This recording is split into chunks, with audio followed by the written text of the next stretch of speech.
Well, I won't call Nick, him is that that? Are you necessarily. writing a comment to cut that part out? I might actually. I might.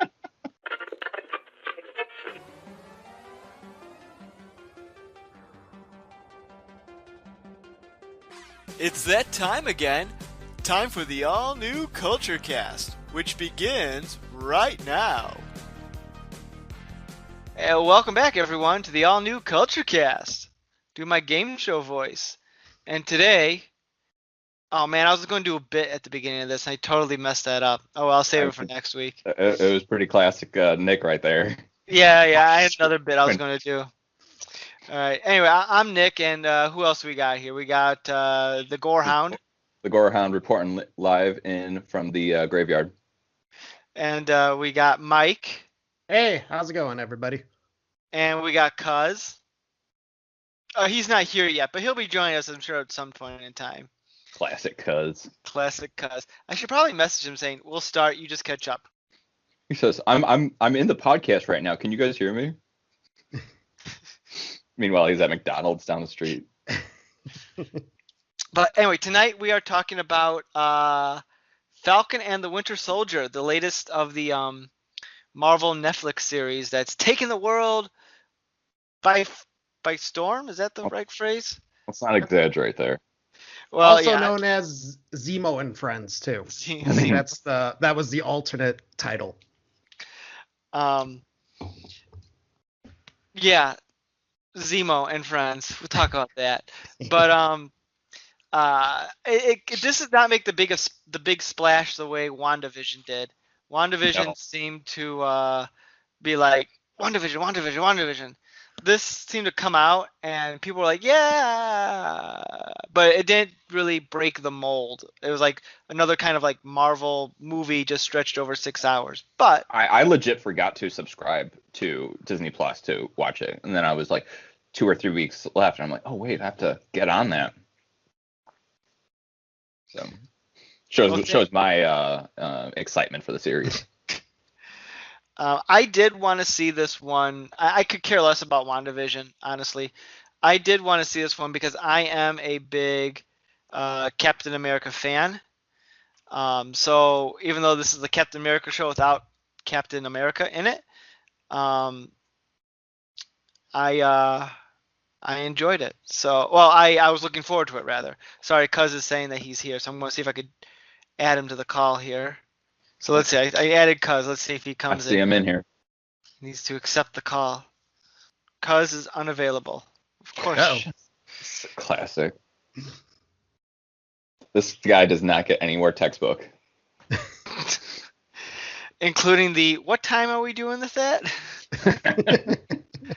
The same time we always do it. It's never changed, I don't think. Okay, maybe I called a different one because he has like 900 accounts. Okay, let me try this again. Okay. All right, let's see what happens. It's calling. Oh, do we have it? Hello. Do we have it? Oh, there he is. There he is. There's Cuz. Hey. Oh my. Oh, that doesn't sound Hello. good. You guys hear me? Yep. I can hear you. Oh, hold on. Of course. You guys hear me? Yep. We can hear Oh, you. Can you Can you hear hear us? us? I can hear you. That's cool. That's weird. What's Okay. going on? Yeah, I can't hear you. I can't hear you guys at all. Oh, turn on your speakers. That might solve the problem. What the? Take out hell your is- earplugs. Can we blame this on the Flag Smashers? The Flag Smashers. What the? The least threatening group ever. You hear But me We're now? gonna Nick, talk I do about appreciate- them too. No. Nick, I do appreciate that we are like on polar opposites right here, because I was like super into Scarlet Oh. Vision, and I was just like lackluster into this, and Well, um, hold on. I feel like I'm trying I- to figure this out. Like I've got like no audio on my end. Uh-oh. All right, now I can hear you guys. I'm not sure. I guess the volume was down. that'll do it. I don't know. Don't ask me how that Classic happened. Cuz. What are you gonna do? Wah, wah, wah. Insert stinger. Are you our very own Rich Evans? Pretty much just a horrible screw up. All right. All right. Well, we're talking about. I hope you know we're talking about Falcon and Winter Soldier. The hell was that? Dun dun dun dun dun. Cause so Gorehound, you're saying how we're on opposite ends of the spectrum because you're like all about Scarlet Witch because you have the hots for one of the Olsen girl. I mean, it's one of the contributing factors, but not the Do you have the primary. hots for Paul Bettany? The Vision, I do. Nice. I was very impressed with how he looked because I was like, he's a robot, and it's like it's kind of a far stretch that like he's a robot. Like there's nothing robotic about him other than his face paint. But I'm like, damn, he looks like a robot. And yeah, this is just a lot of Boy Scouts. So. Okay. Well, moving on from from that. So we're talking about Falcon and Winter Soldier. I was looking forward to this because I'm a Cap fan, even though this is not a Captain America doesn't appear in this show. Technically, Steve But Rogers. we knew from the get-go that like Captain America was gonna have heavy notes in this, right? Yes. I Because would imagine so. because of Endgame. Yeah, and Bucky and Falcon are like his two big sidekicks in the comics and the movies. So, if they went like 6 episodes out mentioning Steve Rogers once, I'd be shocked and somewhat impressed if they actually did that. But Yeah. Mike, what about you? Were you looking forward to this one? I was. I was a little worried at first because I loved WandaVision because it took me by surprise. I loved how it was kind of like a puzzle. And while I was excited for Falcon and the Winter Soldier, I thought it was just going to be a straightforward action adventure series, which I would have been fine with. But I was pleasantly surprised by it. There is action in it, but it's not nonstop.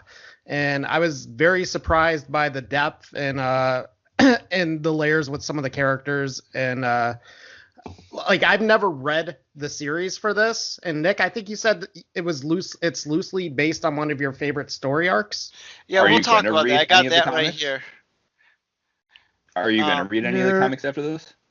Possibly. I don't. I enjoy watching the movies and the series, to be honest.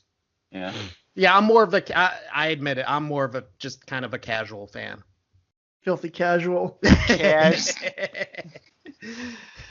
Kaz, what about you? Were you looking forward to Falcon and the Winter Soldier? I would say so because I think, well, like after like the Mandalorian kind of ended, you know, it was kind of like more craving more of these like, okay, we've seen that they can do these high budget, you know, really bigger shows. Which when we talked about WandaVision last, I really liked how that started. But was kind of sort of disappointed how this ended. This is kind of, I would say, I was moderately looking forward to it. I wasn't like super stoked, but at the same time, like, okay, well, something new. And it was, I mean, it kind of was what I sort of thought a lot of the MCU shows are going to be, which is just like, it's basically one of our movies, but we stretched it out over, you know, several hours instead of like 2.5. Sure. Which is not necessarily, which is both a good and bad thing because it's at the same time, it's like, on the one hand, you kind of know what you're getting, but it's also like not really going to throw too many curveballs at you. Mm-hmm. But I would say I enjoyed it for the most part. And I feel like the one benefit that this has in terms of what they're able to put out, like Mandalorian is sort of like the tech demo but the one thing I was always disappointed is like how short each episode could be. It's like, okay, oh, this one's gonna be 40 minutes and this one's only like 27. And it's like, so I appreciate that this was usually a consistent like length instead of feeling like, oh, I'm getting gypped or I have to, if that makes any sense. Sure. Yeah, they definitely kept it to like industry standard for a 1 hour episode at about 50-ish minutes or so. I think the last one was about an hour, but beyond that, they were all pretty consistent in length. Yeah. Now, how did this format work for you guys? Because I know you guys read the comics, so you're used to not having the story wrapped up right away. You like it's spread out during like over several issues. I binged it. Like thanks to the Gorehound, I was able to watch it through his account, Ah. and What? I wasn't aware of this. Don't tell the mouse. um, but so like I think I started watching it like right after the 5th episode had aired, and so I was able to like watch all 6 within like that week. Oh, okay. Yeah, I think I was like the same because I forgot about it and got it more than halfway through. So, So I did. but it Say seemed I- like a great arc because each of them were kind of like building up to a full story, and it concluded pretty well to bring us into, the next movie or the next series or whatnot, without leaving us hanging too much. I will agree with you. A lot of these serialized shows that I watch, and maybe because it was 6 episodes, they're able to make it more succinct, but they go all over the place, and by the time you're done with it, it's like, wait, what about this? What about this? They dropped that storyline. They didn't do that. Because you and I could probably can attest because we both watch various Arrowverse shows Yeah. that stretch out like a story arc for like 22 episodes, and by the end of it, you're like, well, that was almost a satisfying conclusion to the story because they drop so many different things, and it's like 22 episodes, so yeah. But having it be 6, I felt it was going to be more, it's a little more consistent. They can keep it. There wasn't a lot of wheel spinning. No, it's very much like, okay, every scene that we show is like important, not just like there really isn't anything that I would describe as like filler or like anything like that. Everything is like has value to it versus like, again, something like a CW show, like, okay, we got to make this last for like 22, 23 weeks. Mhm. So we're going to start stories, forget stories. And that's like the best in that sort of format is like 13 episodes. Like that's a good solid run where, versus like, a half a year monster they have to watch with breaks in between of like, oh, we're on hiatus for the next 2 months. Which I feel they're starting to learn their lesson in that by having like more mini arcs. Yeah. I know Flash is doing that. Batwoman's kind of doing that. Superman and Lois is too early to tell, but that show has been rocking it out of the park, I feel. So that's a different case. But anyway, But back to yeah, this. short and sweet. Short and sweet's the secret. I will say, like, I was not a fan of the Marvel Netflix shows like Daredevil and Luke Cage and Jessica Jones. I mean, they're okay, but man, were they difficult to get through. Like, it was like episodes were 50 minutes. I'm like, this feels like it's taking 500 hours, and I was a but little. I because now that I'm looking back on the full arc at that point, I think I really did appreciate those. Yes, they were the entire arc was very slow, but I think the grittiness and the characters were enough to keep me having fun with it. Because and this might all just be that I really don't care about Captain America or patriotism or whatnot. When it comes to like, Okay, Putin. when it comes to like Luke Cage and Jessica Jones, like I will watch them back to back for a very long time because it's kind of a darkness that always has something more to it. And I think with Captain America, it's just like, here's everything. I was yeah, and I know I'm in the minority on those Marvel Netflix shows, but like after the first episode where like the majority of it was Bucky's in therapy, and oh yeah, Sam's trying to fix his boat. I'm like, oh my god, Yeah. what am I getting myself into here? Yeah, that all that boat Sam- action, I was like, I don't care until Bucky started coming. Yeah, and then that like it's like okay, that's fine, because it started to like build and mean something, but like that first Right. episode, I'm like, oh, have I made a huge mistake here? Yeah. Hey, But, you get to watch Anthony Mackie get turned down for like a loan at the bank. That's what we Turns out- need. It turns out to be a civil rights drama without any of the action or superheroics. Yeah. And you find out Yeah, the pay rate for being a hero really sucks too. Yeah. In the comics, that would have been like 1 to like 3 panels. It would not have taken that long, and it should not have taken that long in the series. It's also a TV show. You gotta kind of let it ride. But Yeah. anyway, filler, yeah, it pays off. But Yeah. let's talk about the story to this, Mhm. because if I'm understanding it correctly,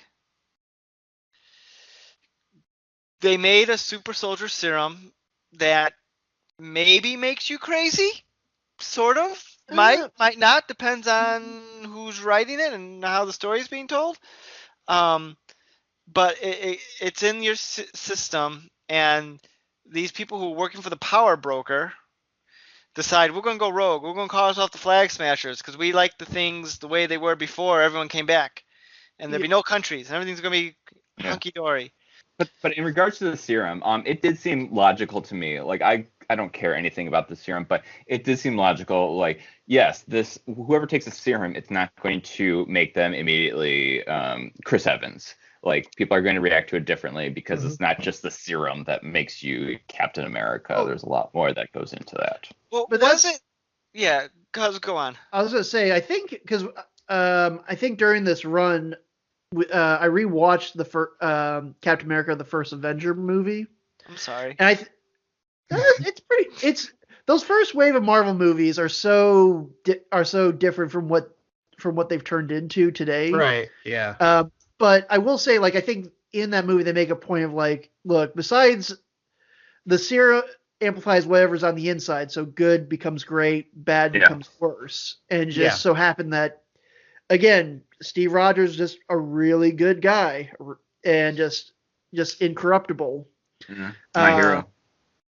So I think they kind of established that from the beginning, from the beginning of this whole sort of, if you want, the Captain America movies in general, just like, it doesn't necessarily make you crazy. It's just more of like, if you're already kind of there on the edge, it may tip you over into a full-on lunatic. Yeah, that's the thing. Well, that's the thing that was always confusing to me, and maybe it's just the comics bleeding in with the MCU stuff, because the thing is, the reason there's only one Captain America is that they were never able to recreate that serum exactly, and it's implied especially in this show. No, in Winter Soldier, the movie, it's implied that Hydra was able to recreate it, but not fully, and made them all go cuckoo, all crazy, which is what Zemo was killing in Civil War. Civil War, yeah. But here it sounds like, because they established Isaiah Bradley, which I thought MCU would never establish, but they did. That was awesome.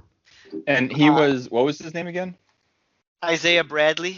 He was the older black guy who was right. But what was because he was an actual character in the comics. He was, and there's still some debate about the how in canon that character is. I think now it's for sure in canon, but in the comics, his character got an early version of the Super Soldier Serum, so he wasn't as like boom as Captain America, but he still made him pretty good, and he did they tap into real history, how they tested stuff on black people before giving it to everyone else. So they tested the serum on him, and he did some stuff for the U.S. government, and like, all right, we're good, you're goodbye, and eventually he just kind of, his mind deteriorated over time. Sure. But and here he got it afterwards, and he was like one of the few whose body was able to take the altered serum, if I'm not mistaken, right? Yeah, that's what. Yeah, I think that's what they said in like the 5th episode or something like that. It was like, there were, I was the only one who survived the trials of, so they were trying to figure out like what made it work in him. Right. And that's where I think the new batch of serum came from. Was like, they've cracked the code, I guess. That's why, and it seemed like it's as good as, or just good enough as Steve Rogers Mhm. but it doesn't make you go crazy. It just amplifies what you already are. Right. So if you're kind of a jerk already, you become even more of a jerk. Which is again goes for the which would pretty much happens with Johnny Walker. Yeah, Uh, let's talk about that guy. Let's move on to yeah, John Walker. First, kudos to Wyatt Russell. That he was amazing in that role. yeah, I, it didn't hit me until like honestly like episode 6 or 7 that was Kurt Russell's son. I was like, oh my god, and I was like, no way. And then I looked at him and I was like, oh my gosh, that is Kurt Russell's son. yeah. How could this be? Yeah. But so I remember when they first seeing some of the early reviews of it and the first shot of this Captain America. He was supposed to be like ugly as shit and weird looking in the outfit, right? Or was that just my own opinion? I think it was an awkward reveal because it was a Yeah. weird angle, made his mouth look big. Because I thought he Do you looked think it was fine other intentional or a than that one mistake? shot. Right. Yeah. But Do you unfortunately, think that it was intentional or a mistake? Uh, it could be. I could see it being intentional, like, oh, it's kind of like a distorted version of what Captain America is supposed to be like. Right. I think also, which if they did that, then again, that's good. Like, that's good, like, filmmaking and direction. But I will say that's the only image that people had of that character for like a whole week. So I think the memes online were just like pretty much already setting Wyatt Russell and John Walker up for kind of up for failure a little bit. Right. Yeah, like the character from Up, they used him in Yeah. the costume. Yeah. When I finally started watching, I knew John Walker from the Captain America comics. Because you're a nerd. Shut up. And like in the comics, he always was like kind of an a-hole anti-hero. His character was set up to be very much opposed to who Captain America was. He was So more You're saying that he was an anti-hero and not a villain. correct. He started off kind of as a villain, but then he got the role of Captain America through a variety of means, which I won't go into Sure. right now. And then eventually he realized he couldn't cut it. He did some bad stuff. He kind of snapped because his parents were killed, and he kind of became a little murderous. But then, Just a little bit. yeah. I'm trying to reread that story. One of my favorite Captain America storylines, which I have right here, is called The Captain. And you can see John Walker. They're like, no, I'm the captain. No, And I'm fighting the Steve captain. Rogers. When Steve Rogers left the Captain America role, he took on the role as the captain and took on what would become the U.S. agent outfit. Anyway, he kind of has a mental breakdown. Essentially, he gets better and he continues serving the U.S. government as U.S. agent, and he's more of an anti-hero versus like an outright villain. Although he straddles that line sometimes. But he was on the Avengers eventually and other things. So, but in there, he's more, I wouldn't call him conservative, but whereas Captain America, where Steve Rogers was more like a Roosevelt progressive, he was not. He was the opposite of that. He felt Rogers, oh, you're just a fuddy-duddy. You can't represent America in the 1980s when the story came out. You got to be more, like he wasn't like the Reagan conservative Captain America, but there was like elements of that in there. Yeah, I imagine with the U.S. agent, everything's more kind of black and white with him. It's just clear cut, like you're either a good guy or a bad guy, and not much of a gray area. Yeah, I was gonna say in the show they didn't really kind of, which I kind of see why. Like, although it is a little, they didn't really go into the whole. At least I didn't feel like they were going to that conservative angle with that character, which I don't think would have played very well. I think you would have probably seen Fox News the morning after, be like, "Have you seen this shit?"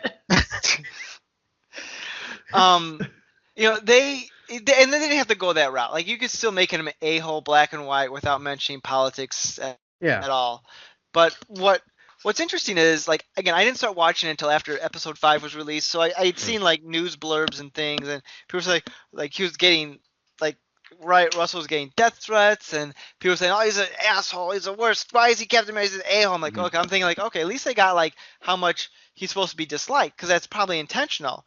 But when I'm Yeah. watching the show, he wasn't an unlikable character. I didn't understand where people were getting that from. No, I think they were just upset because he was replacing Captain America. I think that's what they were really upset Which- about.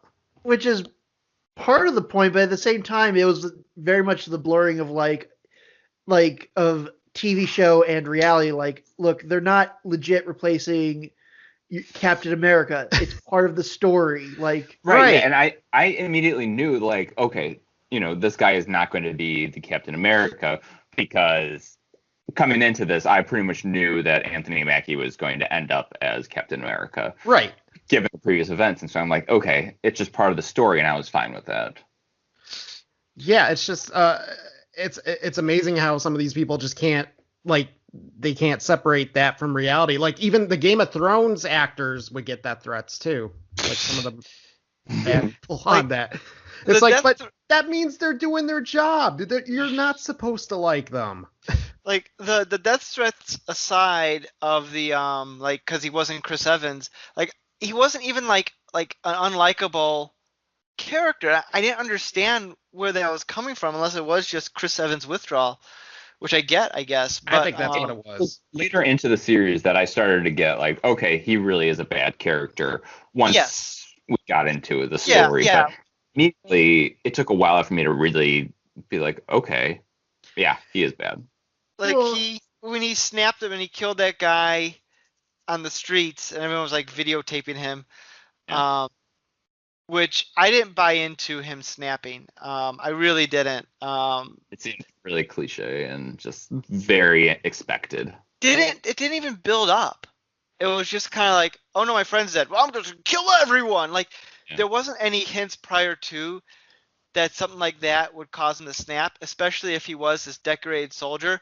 I'm sure he had other battle mates who have died. yeah. He wouldn't have been so decorated if he was that unstable. But again, that's another thing. He took the super soldier serum, right? Yeah. Yeah. Yep. When did that happen? Yeah, because I was Off-screen. actually going to text you, Nick, because I was like, so wait, who has taken the serum in this series? Because I was very confused, but then they ended up laying it out like an episode later. Yeah, like it was. I figured he was going to take it because he saw I took that vial in one episode, and then he was talking to his friend like, "Would you take it?" "Yeah, of course I take it. You should take it." "Maybe I'll take it. I don't know. Maybe I'm gonna take it. Maybe you take it. I don't know. I don't go take it. And when they were Exactly how it fighting went down. Falcon, like Sam, like immediately knew. He kind of realized because he was taking a lot of hits, and it didn't look like it was phasing him all that much. And I think he kind of knew right then and there. He's like, "What have you done?" No, because I wasn't even sure right then, because I was just like, is this like what it takes to be Captain America? You just have to be real strong, because none of these other people. But then I was like, doesn't Bucky have it? He has a version of it, yeah. Right. Yeah. And so I was just like, I don't know who has it and whatnot, but I'm just like, okay, wish- you guys are real strong. I wish they could have like shown us like him taking it, like have Or given us dramatic like a moment. chart to be like, he has this one, he has this one, and be like, okay, I understand. Yeah. That seemed unclear until they finally laid it out. And even then, they were kind of dicey about it. But I don't even think the super soldier serum mattered, because I felt like Sam at times was powered up, like when fighting like the flag smasher terrorists, and he was able to take a bunch of hits, even though like a punch should have like caved his head in.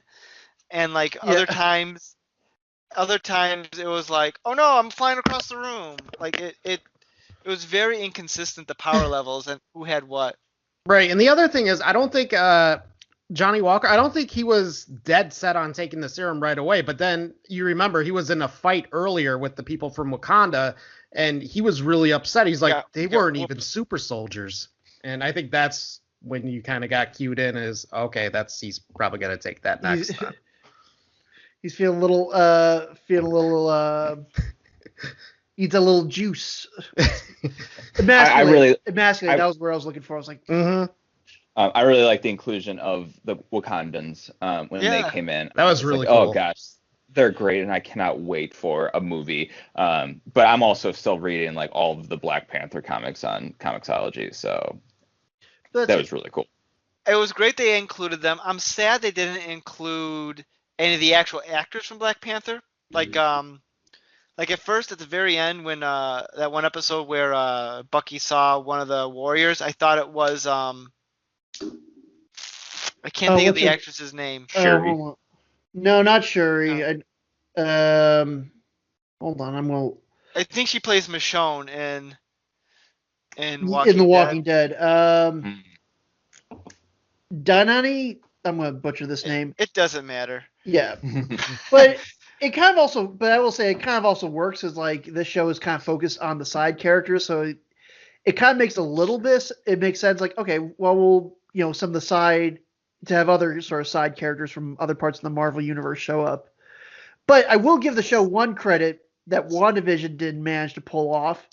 At least you got another MCU actor in there. Like, even if it was just for one scene, they got Don Cheadle show up. They couldn't. Yeah. I mean, which kind of makes sense. Oh, yeah, at the very beginning, yeah. Yeah, which it makes sense. Like, okay, since this is like a big sort of a military thing, especially if there's issues of like, race, especially in America, makes sense. And kind of going back to WandaVision, like you couldn't get Benedict Cumberbatch, put on the cape for a day, have him show up, have him go home. Well, they had Darcy from the Thor movies, and Our budget only allows us to afford one Kat Dennings. One Kat Dennings, and the agent from Ant-Man. I can't think of his name. Randall Park or Jimmy. Yeah, Randall Park. Yeah. Yeah. Kim Jong-un. Yeah.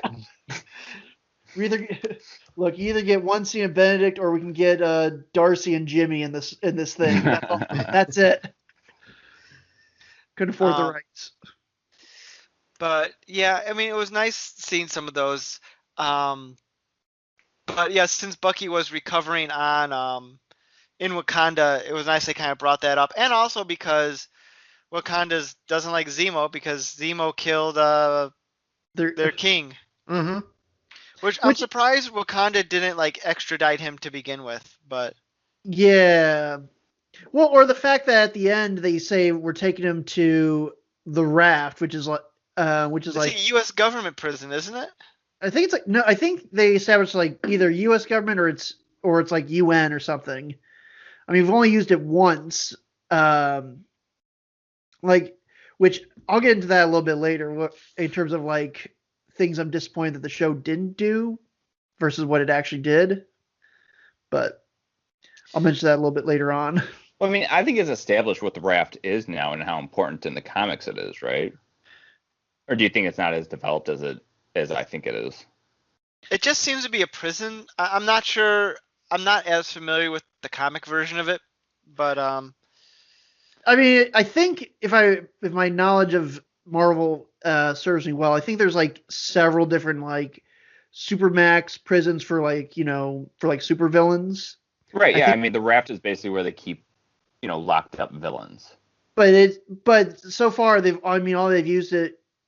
They've only used it like once before this, and that was in Civil War to like hold. I mean, yes. I mean, Scarlet Witch has powers, but like everyone else is just like regular dudes with like suits and stuff. So it's like probably could just put them in a regular jail. Which Zemo was. I mean, it's weird what they do with Zemo. A variety of reasons. Yeah. Including his like silly dance. I will say Marvel knows their audience because I think like about like a few days later, like on that Monday, people were like, I think there was like some sort of interview where like the actor said something like, "Oh yeah, we shot a bunch of footage of me dancing." People were like, "Release the Zemo cut," and like about like hour later, Marvel puts out like a 1 hour loop of just this like awkward as hell like dancing. They know how to deliver. I was like, we say that the whole only because I'm looking at your background. Can you say how pointless the whole mask thing was for him? Yeah, that was a bit pointless for him. Like they, like They I just remember, like it looks like the comics. Yeah. I mean, he looked cool when he wore it, but I still don't really understand wasn't a reason what for the him to mask wear it. actually does. Well, they built up to it too. He's like in the car, he sees it there. It's like it doesn't do anything. I mean, I think all the promotional images had him like, look, he's got the We're ski doing the mask on. thing Yeah. We're doing the thing, you nerds. Watch in our the stuff. comics. And Zemo, I I hated what they did to Zemo in Captain America: Civil War because that wasn't Zemo from the comics. I mean, they took his name and just made a whole new character out of him. Um, like in the comics, he's like the son of a Nazi, and he still follows Nazi principles. And here he's just like, I don't like the Avengers because they inadvertently killed my family. And it's I don't know, it's not very Zemo like. He didn't wear the mask, which is fine. And the reason he wears the mask because his face is all screwed up. Like he fell in like this vat and got all jacked up, so he has to wear the mask. And I mean, I like the character. I mean, I think he's fun in this. Yeah. Yeah. But I said to Megan several times, like, look, I'm just vibing with Zemo. Like he's just living his best life over here. hey, he's been in jail for like what, like 2 years? 8 years at this point. Yeah. However long the timeline is, if he didn't blip, and he's like, I'm gonna go out, be clubbing. And he got Sam and Bucky to wear ridiculous clothes and act like ridiculous people and put on a horrible accent. Yeah. Look, dude gets domed by a Cap shield, and his response is what I would do: glass of scotch, cold rag over the eyes, just laying on the couch. Like I'm like, I can relate to this. That is exactly what I would do if I got domed by a vibranium shield. Again, the power levels are all over the place. His face should be like cracked, and his skull should be cracked open. That's the other thing. I will say that was weird with Zemo's argument. Not the supremacist thing. I'm fine with that, but he's like, people with super soldier serums are like gods, and that's usually like stuff like if I was to take random out of context comic book dialogue, I would like assign that to like a Lex Luthor or something like that. But it's like, I mean, the super soldiers are stronger than normal people, but they're not like, they're not going to like juggle cars or leap tall buildings in a single bound. So it's kind of like a little weird that it's like the whole discussion around the super soldier, like basically you turn into Superman. It's like, no, you just be really strong dude. Like he should be like, he should have more of a beef with like Thor. Yeah. He literally is a god. Yeah, Thor, Hulk. I mean, Spider-Man, for God's sake. I think he's probably like, I think in Marvel, he's probably like one of the stronger characters. Like when you look up like all the stats of like, what some of these characters are supposed to be able to do, it's like, this is insane. But that's kind of like, well, we have to keep one-upping what their feats are. So eventually it's like gets to ridiculous levels, but still, that was the only thing I found really dumb about the argument. Is just like, if you take the serum, you're a god. And, it's like, not really. I mean, you're a strong person, but, a bullet's still a bullet. Mm-hmm. Yeah. Going back to the villains real quickly, they were trying to make, is it Carly? Was that her name? The Flag Smasher leader? Yeah. Carly? They were trying to make her out to be sympathetic, like so many times. And I'm thinking, why are they doing this? She like blew up innocent people in buildings because of her cause. Yeah. They definitely. Yeah. Like John Walker was totally in his right to like, yeah, you're going down because you terrorist. Mm-hmm. Mm-hmm. And and there's definitely things that that was one area that they really screwed up, was like the whole motivation of the flag specialists. I think it's not until like, because they keep mentioning this idea of refugees, and I don't think it's till like the 4th or 5th episode that they clearly lay it out. Like, okay, who is the refugee? Is it the people coming back from the snap? Is it people who were there the whole time? Yeah, that part kind of confused me. Yeah, they didn't really make that clear. They're just like vague refugees. And I'm like, yeah, and it's like, I get it. You're trying to like pull a one up, like, oh, they're the bad guys, but then we're revealing maybe they're not so bad or something. But it's like, no, they're bad. Yeah, you need to Yeah. kind of give really clear, motivations. Or if you're going to keep things gray and muddled, like make them gray and muddled. That way, people have to think. Um, Also, speaking of villains, can we talk about the worst reveal of all time? You talking about Sharon Carter? Yeah, who's the power broker? Like, it's it's pretty fucking obvious. I didn't even realize that the Power Broker was an actual entity in the comics because I thought it was just like a generic name for like an attorney or like a lawyer. But I also am not familiar with anything Captain I America. was, I The was power. like, I'll weigh in here. The Power Broker is an organization who literally gives powers, like mostly super strength, things like that, to people willing to pay. In fact, John Walker, who has super enhanced strength in the comics, got his powers from the Power Broker. Okay. This version's very different. I am not happy what they did with Sharon Carter. I think Gorehound, I texted you about like they did Sharon Carter dirty in that because in the comics, again, comics, movies, in the comics, Sharon Carter's like one of the main good guys. Yes, there was this period where she was left out to dry and was gone for the comics for like decades, and they brought her back. She was very bitter and angry and hated Captain America, but eventually, they all got back together and everything's fine. She's like Cap's main girlfriend essentially, and they turned her into this like villain, like, haha, we're going to get all the CIA weapons and we're going Isn't to there sell them. a TV series about her? no, that's Peggy. Oh, her No, mom, right?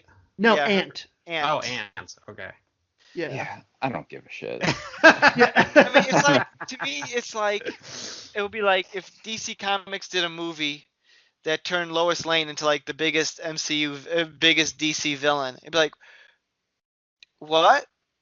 Although I wouldn't put it past Okay. Zack Snyder to do that. I like the But the analogy. it Ava would be Amy like Adams. it'd be well, why are you making her a bad guy? That's not a good idea. What? I mean, I did not like that. She wanted to be the power broker. That's fine, but I didn't like that she's like, we're going to sell weapons from the U.S. government now. I'm like, hang on, Well, back that up. What? well, the other thing, again, this goes back to things that, again, you have 6 hours to tell like your story, so I feel like there's no excuse to like things should be clear. Kind of like with the Flag Smashers, like who's getting kicked out of what? But like with Sharon, like I kept hearing different things online, like, oh, she was blipped during those 5 years, or oh no, she was just been on the run the whole time. Like, regardless of whether if she was on the run or if she was blipped, you feel like Steve Rogers would like, hey, if this person ever comes back, let's clear their name. And I feel like they were trying to do like almost like a meta commentary thing, like, oh yeah, we kind of shortchanged this character in the movies, so here we're going to give her a whole new backstory and a whole new role in this world. I have a theory on that because I've heard those people talking about that too.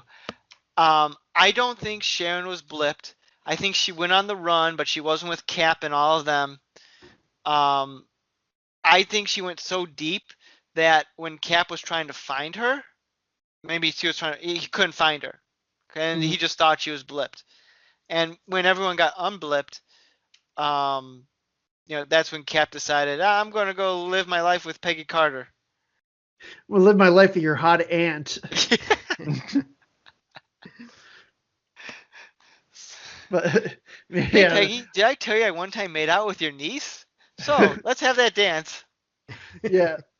Which would be really weird. Again, there's like the one theory that, oh, old man Steve Rogers has been in the MCU the whole time, which is like, so did he see young Sharon as like a little girl? It was like, I made out with you once. Yeah. Lots of questions with that one, but And we need answers, damn it. we'll never get them. Speaking of Unless Steve Rogers, so what happened to Steve Rogers? I mean, he was an old guy at the end of Endgame. Is he still around? Did he From- just from what die? I was I've waiting for read- a cameo. The Poochie, the Poochie main went back to- people. Oh, sorry. I The was main saying- people in Marvel, they wouldn't tell the showrunners like what happened with Steve Rogers. They're keeping that very secret for some reason. Probably if they ever decide to roll up a truckload of money up to Chris Evans's doorstep, be like, put it on one more time, they can do Yeah. that. I just figured, according to We Got It Covered, Steve Yeah. Rogers is The most reliant website. the most I know you're reliable always website quoting ever. that. you've been on there trolling. I don't know what it is. I've lately. enjoyed the comments because I'll see it pop up every now and then on Facebook. I'll just see, why are you quoting this trash website? I don't know what I've been clicking on, but I've been seeing a lot of like fan groups that I'm not a part of pop up on my feed with links from We Got It Covered. And it's like, and I can't help myself. Ironically, they never had it covered. I should take a job. How do you get employed there? Because I can make stuff up. Just use the word reportedly and you're covered. Just say I have an inside source. Mhm. It's that source, the voices in my head. See, look, here's my source. It's Anthony Mackie. He's my source. He tells He's me right. everything. Yeah. I've never heard of this website before, but it seems pretty spammy. Oh, it's clickbait at its worst. Yeah, some of the meme groups I follow, unfortunately, do post crap from that. Mm-hmm. And people believe it. It's like the QAnon stuff for like nerds. Like they just believe everything. It's like, well, George Lucas directed half of Episode 9, but Disney won't tell you because they want to delete all of his footage. None of that's true. Do you yeah, like they would. I feel like that would be a selling point in that Yeah. movie. You would want to be like, guess what, Star Wars fans? George Lucas was involved in our movie. What? Yeah. They would like hype that up. Disney ain't stupid. Yeah. Any day now, Kathleen Kennedy is going to get fired from Star Wars, and Alex Kurtzman has been fired for like 5 years from Star Trek, but they're keeping up appearances. Hey, like I said, he got a good lawyer to make sure his name was on everything. Yeah, right. Anyway, this isn't the We Got It Covered podcast. Well, we should do a podcast on them sometime, but yeah, I didn't like what they did with Sharon Carter, but whatever. We'll see. If it goes somewhere positive, I'll retract my statement, but I wasn't a fan. Hashtag justice for Sharon Carter. Well, I wonder. Yeah? We can save this because I'm going to make a prediction. The reason why they're putting Sharon on more of a villainous path, because like so a lot of the MCU movies been based off comics from like the last decade or so, and especially like the big one that they were leading up to was of course Civil War from like 08 or 09. Mm-hmm. So I wonder if they're kind of the only thing from Civil War that they never adapted so far on screen was the Civil War ended pretty much with Captain America getting killed. I wonder if that's what and spoilers for a decades plus old comic, but Sharon under the mind control of the Red Skull. Am I right there, Nick? Yeah, Dr. Faustus, but he was on Skull's orders, I believe. Like, killed Cap on the steps of the courthouse. Right. So I wonder if they're setting that up where it's so they can do something similar to the because that's like one of the bigger moments from like from that whole storyline, and they never even alluded to even trying to do of like someone trying to take out Steve Rogers. Well, that'd be interesting I can get behind that. I mean, it's like one of those things like because it's like I remember like back in like 2013, 14, it was like Marvel Now or something like that, and that's where they introduced all these ideas of like Falcon becomes Captain America, Jane Foster becomes Thor. Like it was like they're sort of like seeding the ideas of like, okay, what will people like, and see if we eventually bring that to the movies. And now we're kind of seeing the fruits of that endeavor. Well, in the comics, Bucky became Cap before Falcon. This is garbage. Yeah. Thank you. We got this covered. Yeah. No, that's just angry fanboy. Yeah. I'm gonna skip out, guys. Do you have any final thoughts, Gorehound, before you bail on us? Yeah, so the middle of the series, I started to get pretty drowsy with it. I was just kind of bored and just like, I don't care. But then once, I'll admit, the final episode, I cried because there was like a lot of resolved racism, and it was like, fuck yeah, Anthony Mackie, yeah. Yeah. And I could honestly care less about him. I don't really think he's that great of an actor, but I was like really rooting for him at the end, and I felt like it really wrapped up solid. Where I'm like, I'm looking forward to the next Captain America movie, if, whatever they want to call it. And what's that? I was gonna say, honestly, I know they're talking about like, oh, they're gonna make a Captain America 4. I'm like, just make another season of this. I'll just watch another season of this, please. Sure. I would I do wish that Bucky had more of a prominent role. Just because like I felt like he was just very supporting, and yes, and the Winter Soldier, but at the same time, like I really liked his arc. He was very solid, and I just would have liked to see more of him. But then again, I would like to see more of him in more, MCU movies. Yeah. But yeah, closing thoughts. I appreciated it. I'm still not really that excited about the series, but it was worth my watch. So, yeah. All right, Gorehound. Thank you very much. You take care, and we'll see you next time. All right. Talk to you guys later. No, bye. See ya. Bye. Okay, now we can talk bad about him. Yeah. Oh my god. I thought you'd never shut up. Yes. But yeah. So where were we? Well, Oh, we're. Yeah, go ahead. yeah, yeah. I was gonna call No, you Gorehound. You're not Gorehound. You're Cuz. I'm Cuz. What were you about to say, Cuz? I forgot. I lost a train of thought. I liked Anthony Mackie's costume at the end. I think of all the MCU stuff, that was the closest to the comic version that I've seen in a while. Yeah, I thought that was pretty solid. So thumbs up on that. Yeah. Yeah. His costume in the last sort of like action sequence with the with him, I thought everything that was done really well. What was it, guys? I think I kind of appreciate. I'm not sure how much of. Now, the one thing I kind of want to know a little bit more of, because I know most of the production was done like I think before the Rona happened. And I know they had to film like the last little bits after, so I almost wonder like how much. I'm kind of curious like how much that actually affected, like if they had to scale things back in order to try to, work around the coronavirus or what they had to do, but.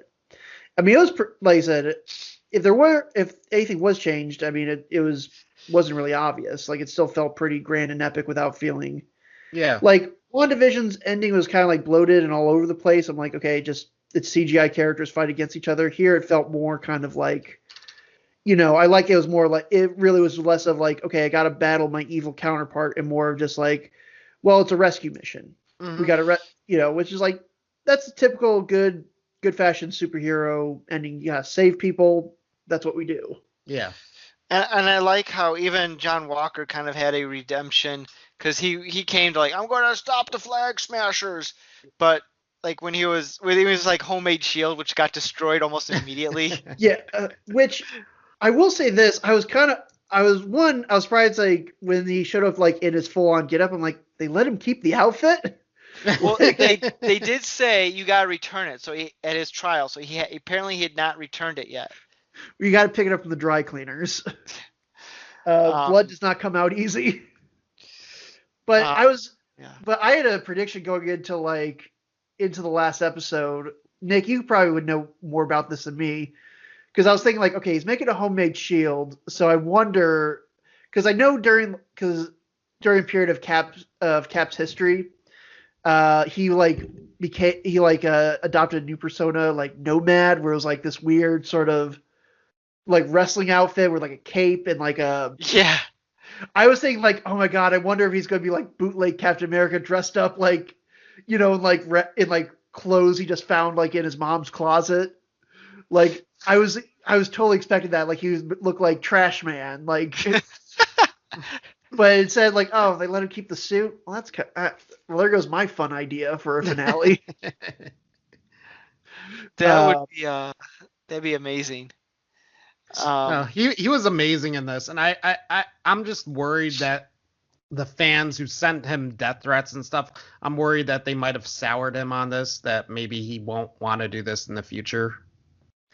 Yeah, 'cause- It depends on what contract he signed with Disney, because once you sign those contracts, Disney True. owns your soul. yeah, pretty much. You have to sign it in blood.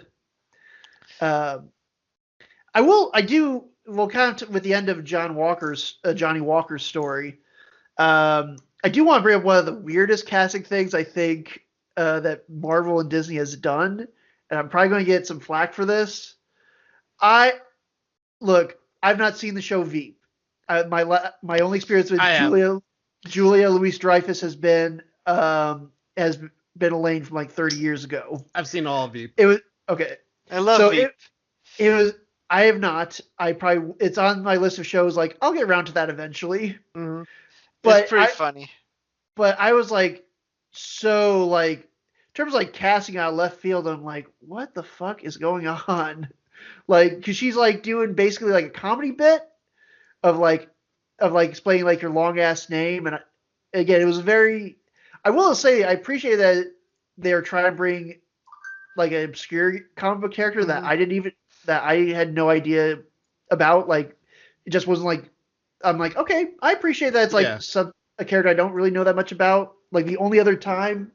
No, if you watch Veep, she's pretty ruthless on that show, so I think she's gonna be good for this role. Yeah. It sounds like they're trying to make her into a bad guy version of Nick Fury. Yeah. And rumor has it that she apparently has a cameo in Black Widow as well. Which, if we did not have the Rona, we would have already seen this like months before. Right. Before Falcon.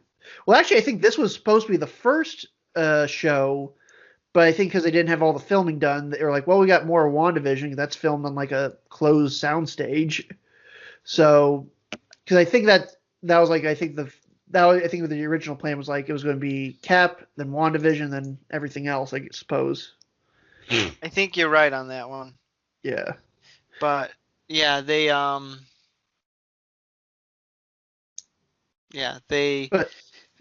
we'll see. Rona. I know there's been different rumors that they're going to try to do like they're doing Secret Avengers, which is like a dark group of not a dark group, but a what do you call it? Anti-hero. Like they do more secret, sort of off the books type operation of stuff. Mercenaries? Maybe. Like, I don't know. I can't think of the right term. But then there's also been rumors of the Thunderbolts, which is kind of like a anti-hero. It's basically the Suicide Squad, isn't it? Yeah. Well, it's gone under so many different versions.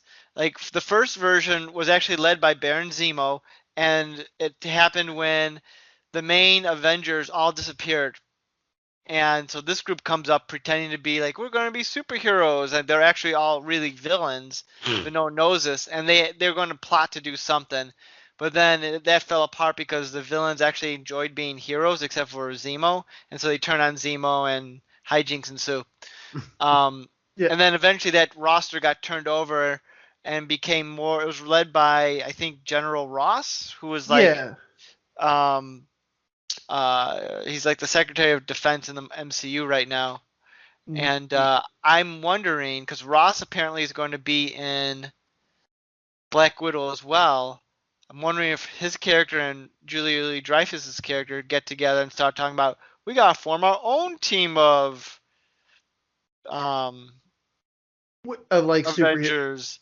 And I'm wondering if they're trying to build to that, especially with Zemo being in that prison and Walker being established as U.S. agent, and I think you and a lot of the other a lot of the comics community, I think I was definitely thinking like, oh, the end credit scene, there's going to be somewhere like William Hurt's General Ross shows up and like, I'd like to talk to you about the all different Avengers initiative or something. Because I could easily see like they always do this in like again to try to like kind of take the piss out of like the silliness of comic book names. Like I could see it like you give a CNN like talking head like what do we think of these new Thunderbolts? Kind of like like General Ross's personal Thunderbolts coming in, Well, that could work because General Ross's nickname in the comics is Thunderbolt Ross. Right. So if it's his group, he could call it that, and they could probably get away with it in the movies. Like, because I think there was, because there's not. That's the only problem with the Marvel movies is they tend to either kill off or have the villains kill themselves. So there's like very few like this show had like I think Batroc, who were like, oh yeah, I forgot he survived. He was not killed in Winter Soldier. Then, oh yeah, he gets knocked off here. So well, he can't pop up in any more things. We didn't talk about Batroc. I like how the MCU, because Batroc in the comics, he's a bit of a joke villain. Yeah. He's like, Mike, I don't know how familiar you are with this character in the comics, but he's like the stereotypical Frenchman with like the giant mustache, like a Wario type mustache. I have his figure somewhere here. I don't know where it's at the moment. And he has like, I talk like this, and I like the cheese. I'm going to get you, Captain America. And like, he's like a villain, but he's not like evil world domination villain. He's more of like he's a putz. He's a mercenary that Cap happens to stumble across. And there've been times where he's helped Cap out because like the people he's working for, like they're going too far on certain things. Like, nah, I just like want money. And so he's a bit of a joke villain. I like when he pops up, but yeah, so they kind of turn him into more of a threat in the MCU. Yeah. I would say he's one of the best. I know it's gonna be a shocker, but I think he's one of the better redesigns of like how you take a ridiculous comic book character and make him work in this sort of semi-realistic, like because they still have the purple and yellow, but it's muted, so it's like. It still works as a realistic I wish he had his mustache. I wish they had like the pencil thin mustache. Yeah. Can't win them all, I guess. No.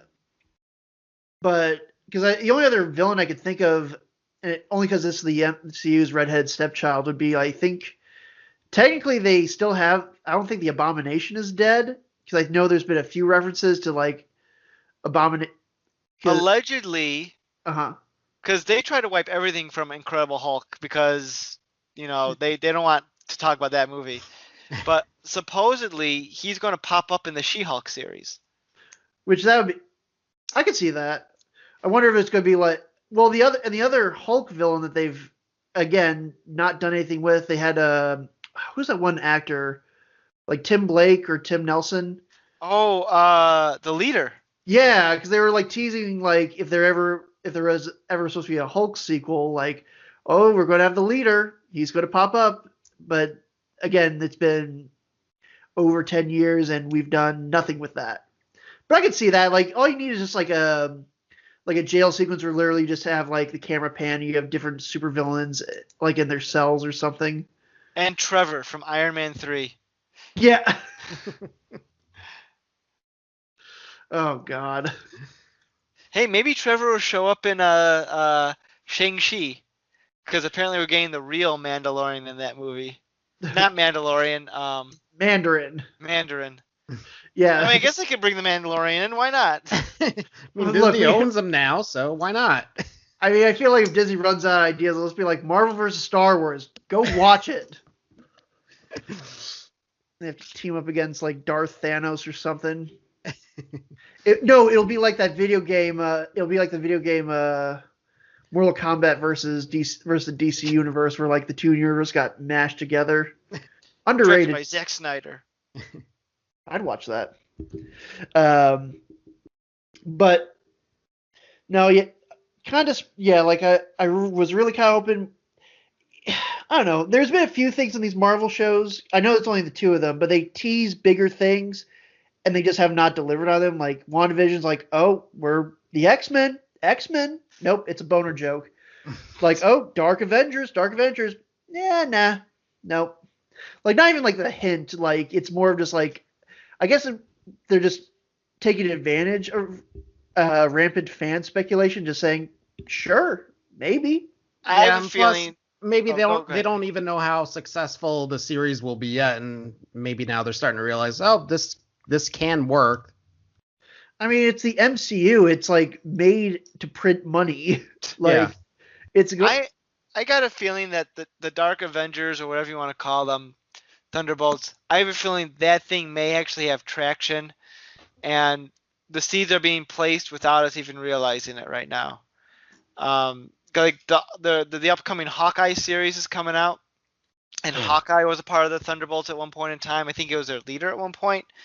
yeah. So I could see them tying into that too. I don't know. We'll find out. We'll find out. We shall see. So I don't know. But Also, did not like the character of Torres. I thought he was way too chipper and way too annoying. I'm glad he disappeared for several episodes. he becomes Falcon in the comic books for a little bit. Yeah, but he was just like really like he shows up at he shows up just like at a Flag Smasher event. It's like, I don't have any authority, but I'm going to arrest you. Like, what? Like, Citizens arrest. yes. I thought he was like, oh, that was another thing. Again, going back to things being muddled, I was like, I think Sam Bucky, like, we can't work with you. You work for the government, which we also work for. Yeah, I mean, well, who does is Sam like an independent contractor that they're I like, hey Sam, we need guess. your help, and like Bucky just shows up one day like, I'm coming with you. Yeah, Yeah. that was very much. I was like, oh, because I liked the first episode was very much like, oh, we see where Sam is at, we see where Bucky's at, but then they just like, nope, the show's called Falcon and Winter Soldier, so here they are. Just kind of shows up one day. Like it's not even like one of them shows up at the front door like, hey, we need to talk or something. It's like, nope, I'm just gonna come on your mission. Yeah. Also, again, again, I generally liked the show, but there was just some dumb things. Like they built up like this whole like they tried making when Carly like smashes Red Wing, they tried making that like an emotional thing. I'm like, oh, I guess the little robot's gone. And Yeah, Bucky's if like, I always wanted to do that. I'm like, you just met that thing like 5 minutes ago. if Red Wing was like it was in the comics, like an actual bird, then yeah, sure, there might be some emotional weight to it, but he could be fixed. It's Yeah, just a robot. a really freaking advanced robot that like does pretty much. It's like Siri with a gun. He can be fixed. We have the technology. They have a comics accurate Red Wing. It's like Carly like smashes like a poof of feathers, just like like yikes. Um, No, I think I mostly like this just because it surprised me. I was going into it thinking, oh, this is just gonna be nonstop action. It'll be a fun action adventure series, which I was gonna be okay with. But I was surprised. It gets really deep, especially with the characters. I liked how they talk about Bucky and kind of the trauma he's going through. I really like that, and how he's trying to kind of make things right. Yeah, like all the character stuff they did was really was like really great, especially because again we've seen these characters on screen for almost 10 years now. Um, so it was kind of nice that that's one of the benefits of having like basically a 6 hour long movie is like, yeah, you can take time to really explore these characters. The only other like I don't want to say criticism, but like kind of like I felt was another weak point is I know the show kind of delves into politics a little bit, and besides the stuff with like when Isaiah Bradley's like that scene with Isaiah Bradley the second time we like see him, like some of the political stuff I felt like was very kind of rushed. Like it was very in terms of like I feel like not really giving it a chance to breathe. Like literally, Sam discovers that there was a black super soldiers, kind of try to take that in, and then literally we smash cut into a really tense situation with the police. I'm like, it was just kind of like, Yeah.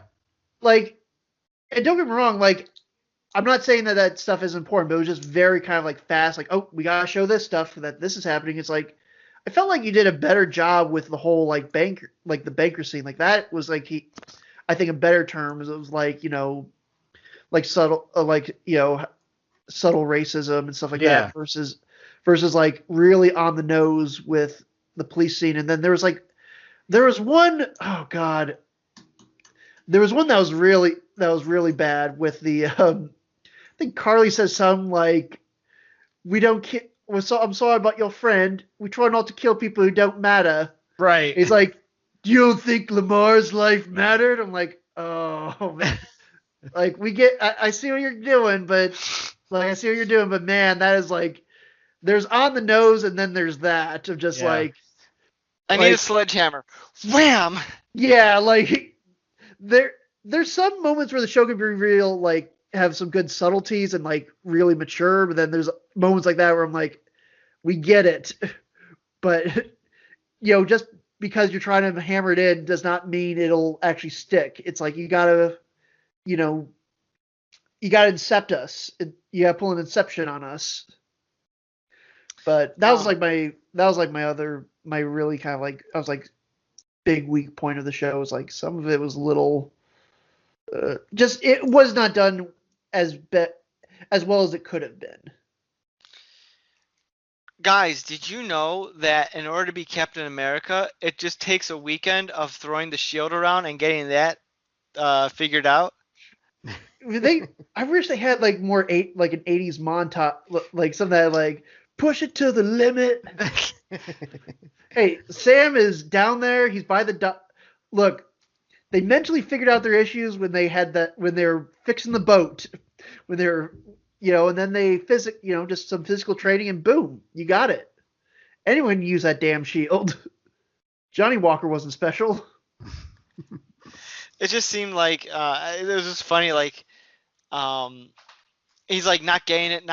Finally, he's starting to like do all these flips, and he can throw the shield. It comes right back to him, and it's like, yeah, I got this now. It's like, okay. There was a couple times where like came back, I was like, oh god, it's gonna take off Falcon's head. Like, how'd he die? Tragic shield training accident. Happens to millions of Americans each year. I heard some stuff that said that they think part of that montage was supposed to be from like the first episode. Like they're going to him trying to train, and he's like, no, this is not working for me, and that they cut. I don't know if that's true or not. And then he like decides to give the shield up. But then they just used it later on in the series as a larger montage. But I don't know. I think it works better. I could kind of see that, but I think it does work better as like a big training montage. Well, and the other thing is like the show is constantly shitting on Sam for like, you gave up the shield. I'm like, I feel like he was doing the right thing. He's like, look, this is a legacy thing, and I'm trying to honor my friend's legacy. Like, I'm going to put it in a museum, that way the world can be inspired by it, but, because that way Steve's sort of story can end. Right, and in his mind, there couldn't be another Captain America. He wanted them to come out with a new hero, like a new hero for that time. And they're like, no, we're just going to give this guy the title then. Yeah. What's interesting is that the shield, that is not Captain America's actual shield. If you recall in Endgame, his shield was destroyed, and when he went back in time, he didn't have his shield. And then when he came back, he had a shield. So somewhere in the alternate timeline, he got a new shield made. And there are subtle differences to the two shields. Nerd. This is what I do during my lunch hour at work. You read that on We Got This Covered. Yeah. I did, yes. Also, the other thing I wanted to bring up, like, and this is a weird observation I made about the MCU, because people are like, oh, look at Sam's new suit. He had to get it from Wakanda. I'm like, man, bird-based superhero outfits are like a dime a dozen. I mean, construction workers can literally build them in their backyards. That's how the Vulture got his whole thing. So, why did Wakanda give Sam a suit? Did like Bucky arrange it? Yeah. He said like, hey, I called in a favor. So who like designed it? Did Bucky design it, or did Wakanda design? Is Shari somewhere saying like, "I'm going to make a Captain America suit," I'm sure they could.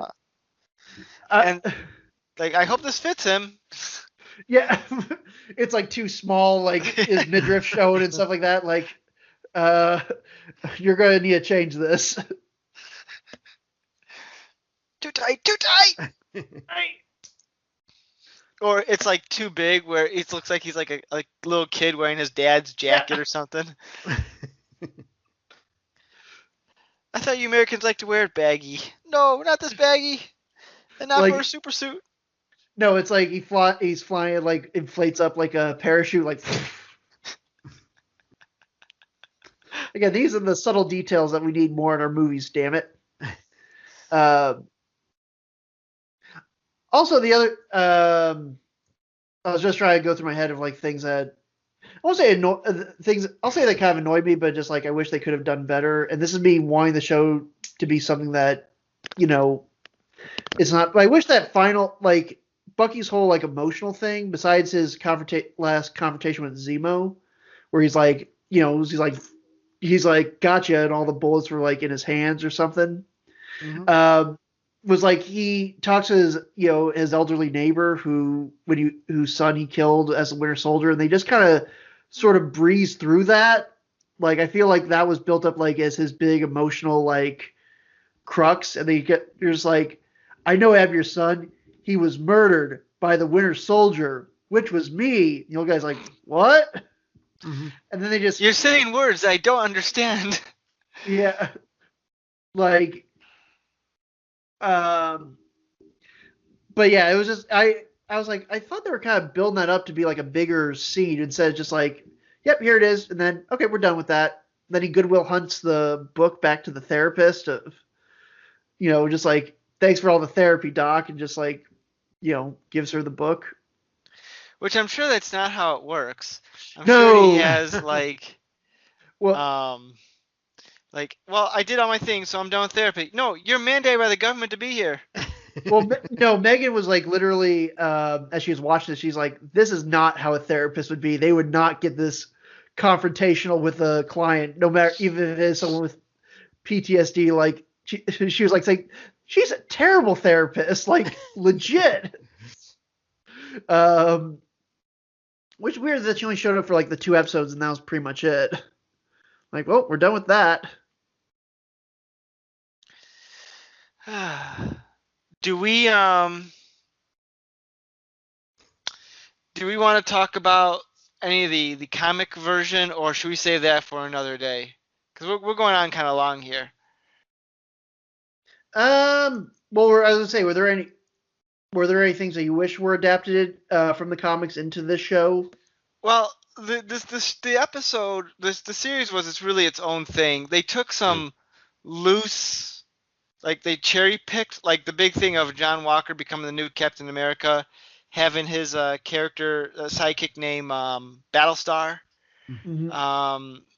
and him kind of not being good at Captain America and then leaving the role and becoming U.S. agent. I mean, that's, you know, about the extent of the similarities to the story arc as the Captain, which I knew it was not going to be a 1-1 because, man, that'd be an insane storyline to fully develop. I was gonna say that's a pretty thick book you're holding Yeah. there. 18 issues long, so it's like a year and a half. And this was like this came out in the late 80s, I believe.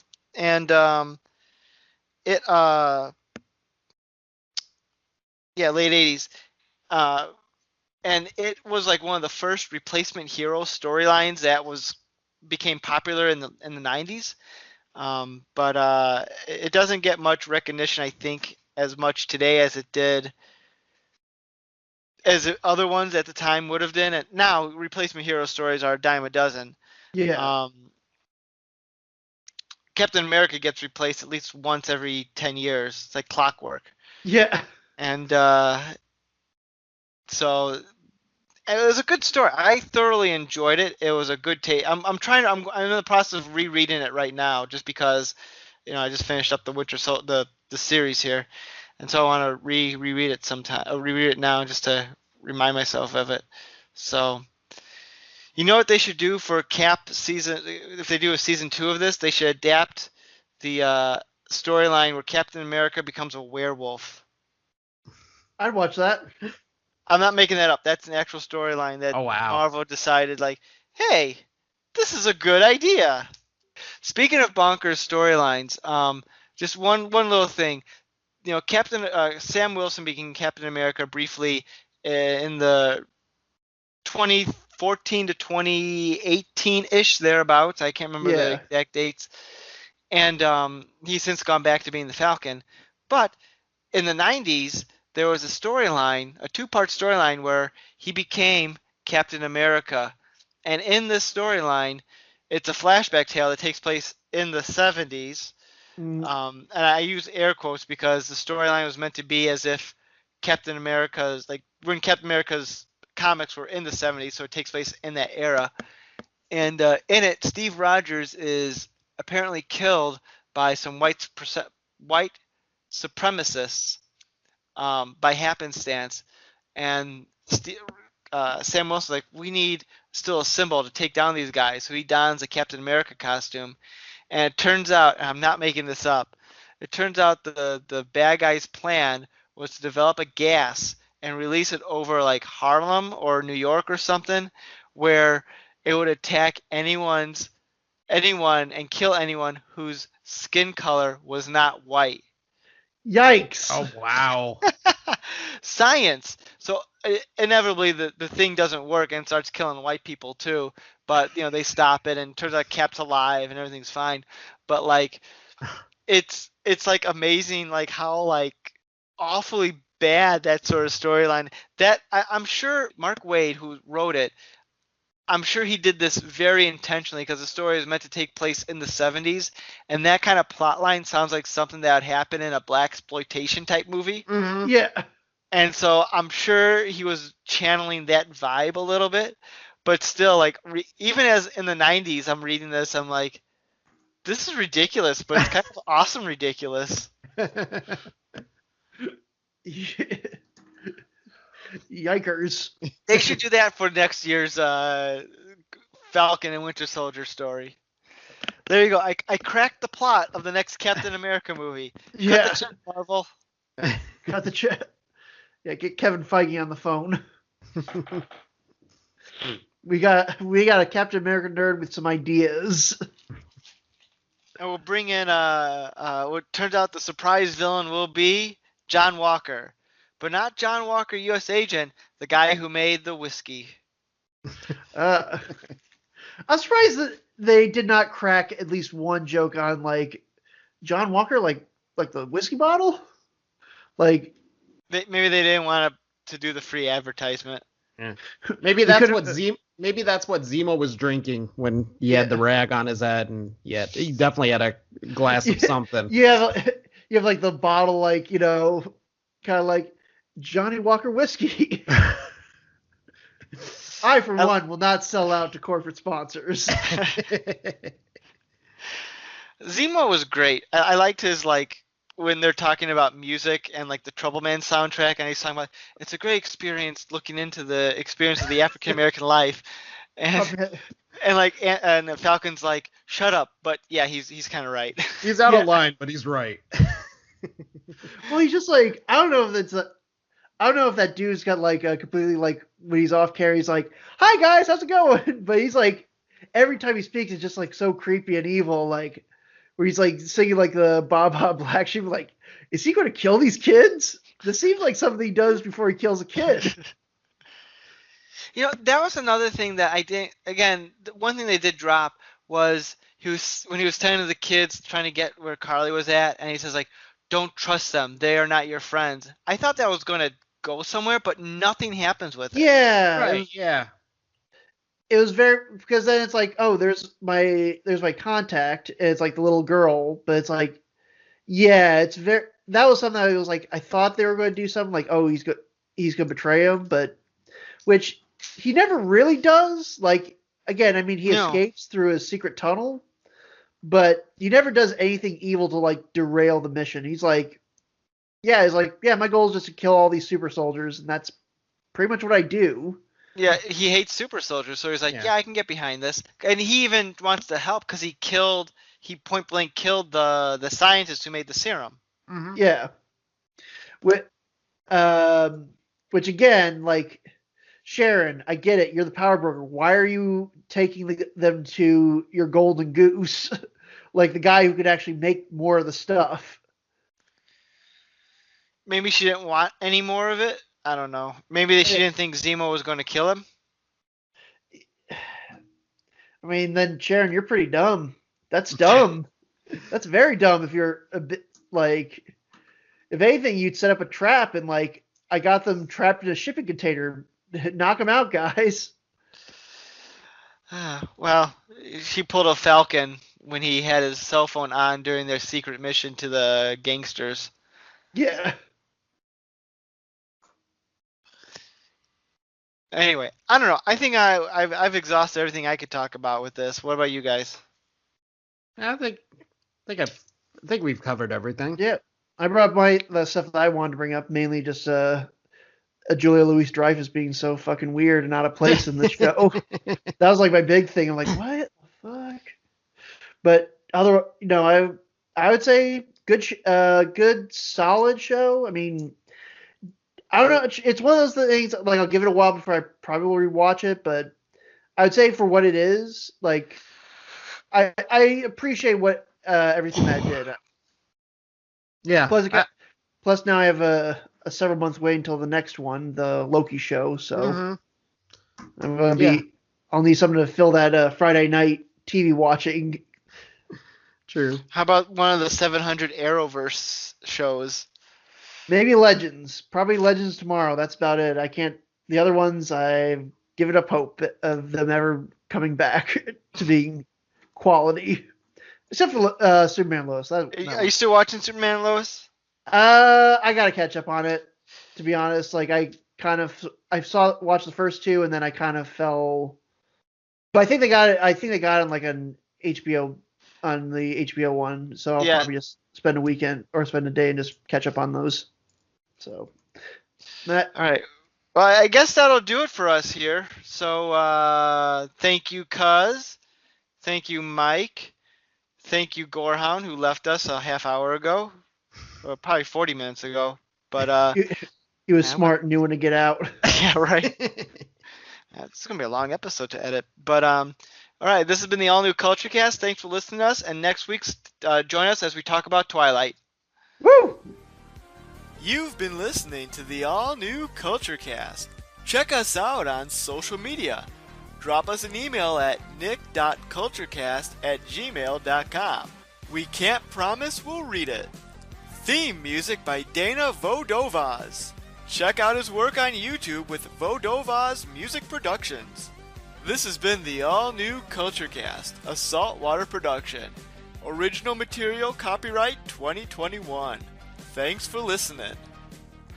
Do you remember when Chris Rock was like, "Do you understand the words that are coming out of my mouth?" That was Chris Tucker. I watched Varsity Blues yesterday, and it held up. It holds up. Oh, it was so good. Oh. Did we just go from like Rush Hour to Varsity Blues in like under a second flat? I think we did. Yeah.